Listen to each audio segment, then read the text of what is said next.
आगमन झालं. मी देहाच्या अधीन असताना देहाने माझ्या स्वाधीन करून घेतला. गंगेच्या पवित्र जलात आम्ही स्नान आहोत.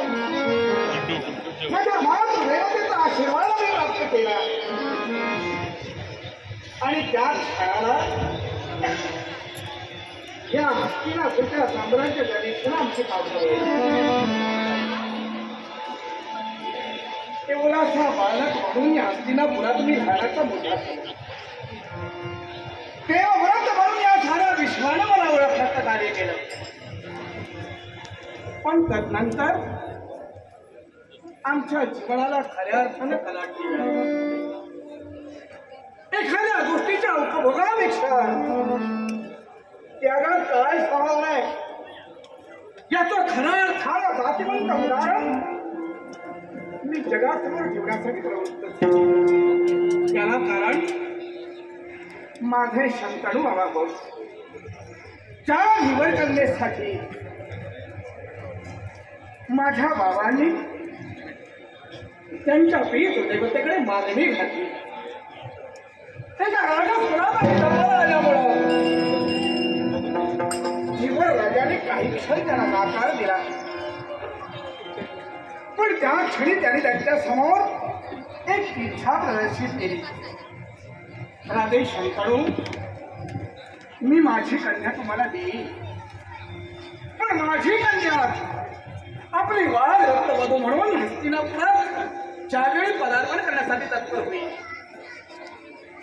त्यावेळी माझ्या कन्येचा अधिकार हा एखाद्या महाराणीप्रमाणे असला पाहिजे. तिला खरा हस्तिनापूर वासियांनी स्वीकारायला हवं. एवढंच नव्हे, ज्यावेळी तुमच्या हिरण्य गर्भापासून तुम्हाला वाईटाने एक संतती प्राप्त होईल त्यावेळी होणाऱ्या संततीला सुद्धा प्रमाणाने वाचायला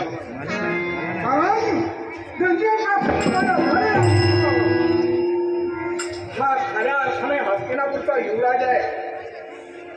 तो असताना माझ्या कन्येच्या बाळाला कधीही हक्क प्राप्त होऊ शकत नाही.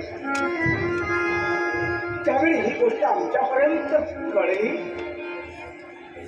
त्या क्षणाला बाबांच्या आनंदावर आमच्याकडून निर्जन घातलं जाऊ नये पण आम्ही त्या जीवन राजांपर्यंत पोहोचलो आणि आमच्या मनातील भावना आम्ही त्यांच्या समोर मांडल्या.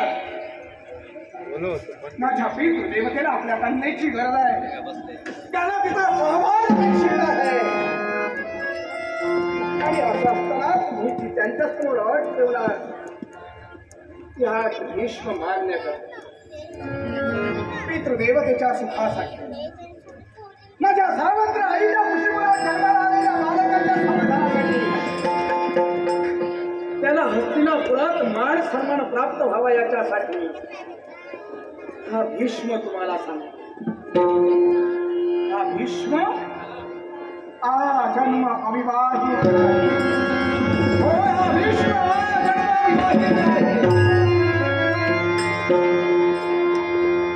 राहिला तुमचा दुसरा प्रश्न.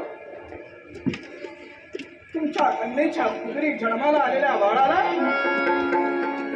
या हस्तिनापूरचं साम्राज्य उपभोगायला मिळालं आणि म्हणून त्या क्षणाला माझ्या मुखावाटी शब्द व्हायला पाहिजे. हा जन्म हा भीष्म अविवाहित राहणारच आहे. पण होणाऱ्या माझ्या बंधूला हस्तिनापूरचा अधिकार देण्यासाठी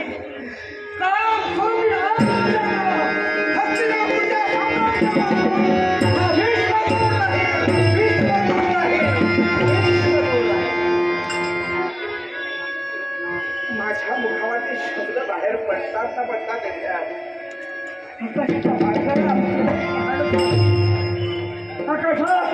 देवतांची गाठ निवारी होती. माझ्या सर्वांवर पुष्पवृष्टी होत होती. होय भीष्मा, अरे काय आदर्श जगासमोर घालून दिलायस तू. तुझ्या मुखावाटे निघालेला प्रत्येक शब्द या देवतांनी प्रमाण मांडला.